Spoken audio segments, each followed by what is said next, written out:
वारला ॲक्सिडेंटमध्ये। इथले लोक सांगतात की 9 महिन्या आधी जे कोणी ठेकेदार कॉन्ट्रॅक्टर जो असेल नसेल तर त्यांनी लिखित दिलं होतं बाबा की मी करतो 3 महिन्यात, पण 9 महिन्या आधी जर हे काम झालं असतं तर आज आमचा भाऊ आम्ही गमावला नसता। आमचं दुःख आता आम्ही दरवाजा ठोकायचा कोणाचा, न्याय मागायचं कोणाकडे? कारवाई होत नाही आम्ही आमच्या भावाला अग्निडाग देणार नाही। आम्ही पीक घेऊन रोडावर बसू, डेड बॉडी आणतो आणि इथे रोडावर बसतो तोपर्यंत आम्ही डायरेक्ट ठेकेदाराच्या दारापर्यंत डेड बॉडी घेऊन जाऊ।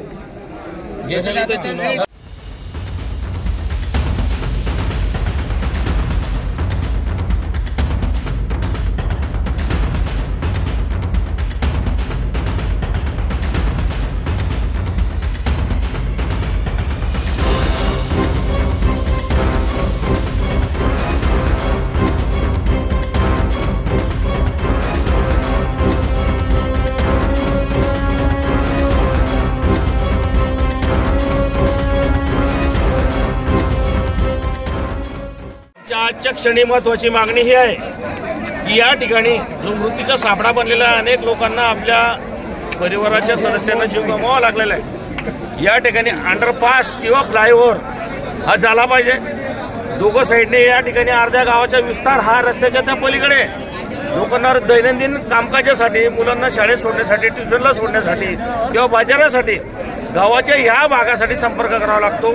त्यांना या ठिकाणी संपर्क करण्यासाठी इथं अंडरपास किंवा बायपास झाला पाहिजे आणि दोघं साईडने समांतर रस्ते होऊन गटारींची कामं झाली पाहिजे आणि हा मृत्यूचा जो सापळा आहे, ही मृत्यूची साखळी कुठेतरी खंडित झाली पाहिजे, यासाठी आमची मागणी आहे। जोपर्यंत आमच्या या मागण्या आता पूर्ण होत नाही तोपर्यंत आम्ही रास्ता रोको इथून उठवणार नाही। यापूर्वी देखील आम्ही रास्ता रोको केला होता आणि हायवेचे प्रकल्प संचालक या ठिकाणी 6 तास लेट आले आणि त्यांनी खोटं लिखित आश्वासन दिलं आम्हाला की 3 महिन्याच्या आत आम्ही या ठिकाणी ह्या कामांचं नियोजन करू, पण त्या गोष्टीला आज 9 महिने झाले आणि त्या 9 महिन्यामध्ये आमचे अनेक युवक या ठिकाणी दगावले आणि त्या दिवशी जे रास्ता रोको झालं त्यावेळेस ते 6 तास या ठिकाणी रास्ता रोकोच्या ठिकाणी लेट आले।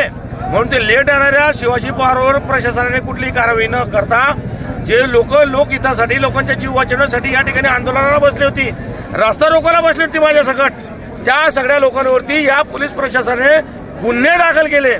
म्हणजे लोकांच्या जीव वाचवण्यासाठी जे लोक रस्त्यावर उतरतील त्याच्यावरती गुन्हे दाखल केले आणि जे लोकांच्या चुकीमुळे लोकांचा जीव गेला त्यांना हे पोलीस प्रशासन संरक्षण देतं। हे अशा प्रशासनाचा आम्ही सगळे एरंडोलच्या नागरिकांच्या वतीने धिक्कार करतो आणि आमच्या लोकांचा जीव वाचला पाहिजे याच्यासाठी आम्ही आज एल्गार पुकारतो। हा